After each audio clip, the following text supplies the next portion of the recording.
So I challenged the Mezcal subreddit to provide recommendations for a smoky mezcal, but higher end. Something to replace Vita and Silencio in cocktails for my more discerning friends. The problem? Smoke isn't a desirable trait in higher end mezcal, and the higher the price, the lower the smoke. I picked up every bottle I could find locally, sliced an orange, acquired an assortment of worm and grasshopper salts, and got out a collection of fine copitas.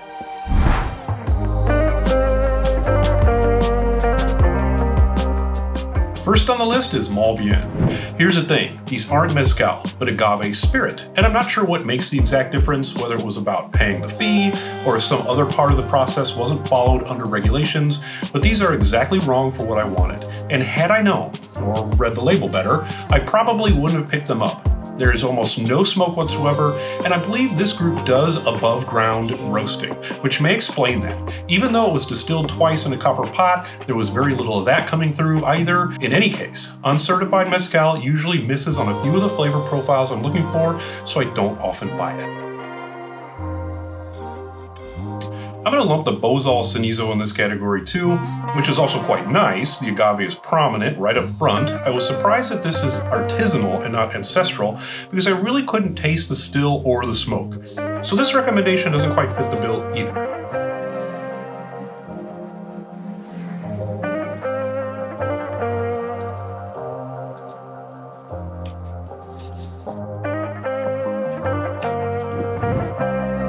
Montes definitely punches above its weight, and the best thing I can say about this bottle is that it is inoffensive.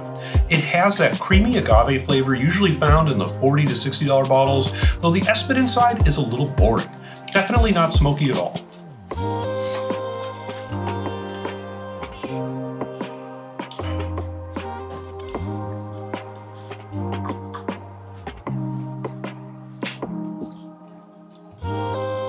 Rey Campero. And this recommendation had the most upvotes, by a lot. It is spot on with what I'm looking for.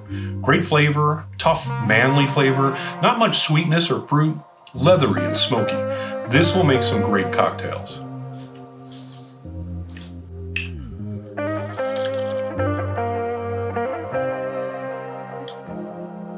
Wow, this last bottle, Alipus, which means little swig of booze, I only bought to round out my order to 6 bottles. This one was kind of a surprise, hidden away on the bottom shelf under the Sotol. It is a little hot and peppery, but the flavor has that distinct agave mixed with the clay still, and the smoke is right on point. As I understand it, they were told about 10 years ago to clean up their process if they wanted to go international, and this still has some of that unrefined edge you expect from local small batch mezcal. This will also be a contender for my upscale mixer mezcal. Let's get some cocktails done. I'm using these specs for the margarita.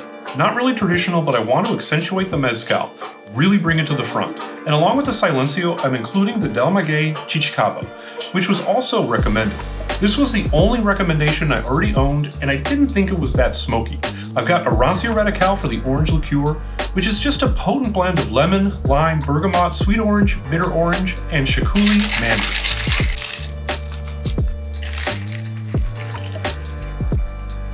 All right, give me one margarita.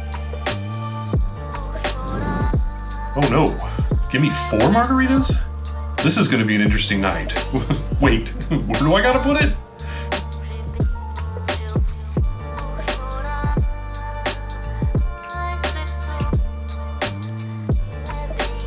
The Silencio is our baseline, super smoky. This is a fun margarita.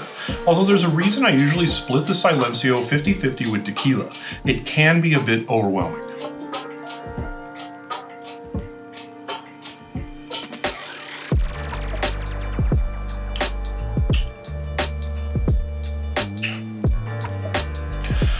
Now the Chichicapa makes an interesting margarita. There's nothing wrong with this one, but I am picking up on some of those telltale circus peanut flavors.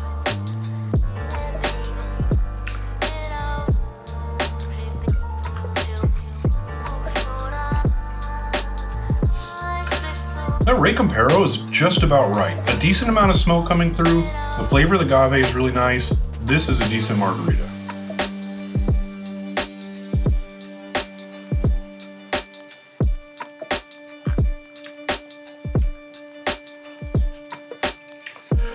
I like funk.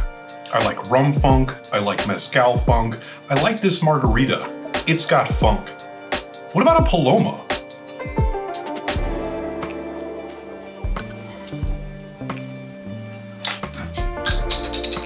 I want to try this out with a Paloma too, and I found an interesting variation from Liquid Nomad, one of my favorite cocktail channels.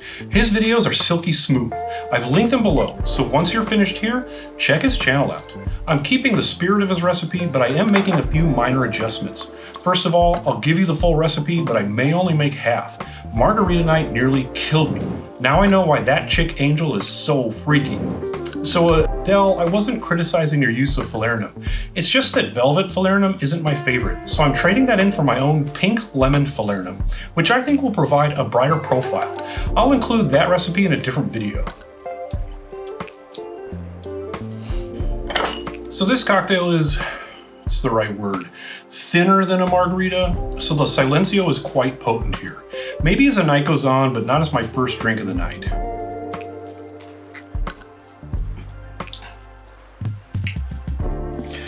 The chichicapa actually may be a little too light for this recipe. I'm not really getting any of the mezcal here.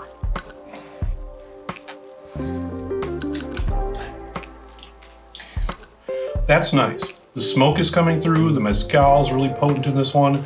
That's a really good variation on a Paloma. So this one really does bring the funk, but I don't think it's quite right for this particular cocktail, though this cocktail does need a little bit of that smoke. So the Rey Campero and Silencio are actually the top picks for the Paloma. So what's our takeaway here? First of all, if you ask Reddit a question and one answer gets upvoted above all others, that's probably the right answer. Silencio is a decent mixer and it can make a good cocktail, but it can be too bold. Chichicapa is a nice mezcal, but it lacks the depth necessary to make a good cocktail. Smoke is too light compared to the Silencio, agave flavor isn't bold enough either. Rey Campero was the overall winner. The smoke is there, and so is the quality. Each cocktail came out perfectly balanced, and the mezcal was the reason why. Alipus was also a standout, but not for the same reason. Not as smoky, but it has this crazy flavor, most likely from the clay pot still that just rocks it. But it doesn't always work in cocktails. This is the equivalent of taking a standard rum cocktail and switching out that rum with either a clarin or a pot still agricole. Sometimes it works, and other times, Hey, a special shout out to all the mezcal enthusiasts on Reddit. Even if your recommendation didn't make the video, I still appreciate all the new mezcals I got to try. They were all very good. See you next time. Oh, if you're wondering why these bottles are more filled than in the last scene, well, they were good. And then they were gone.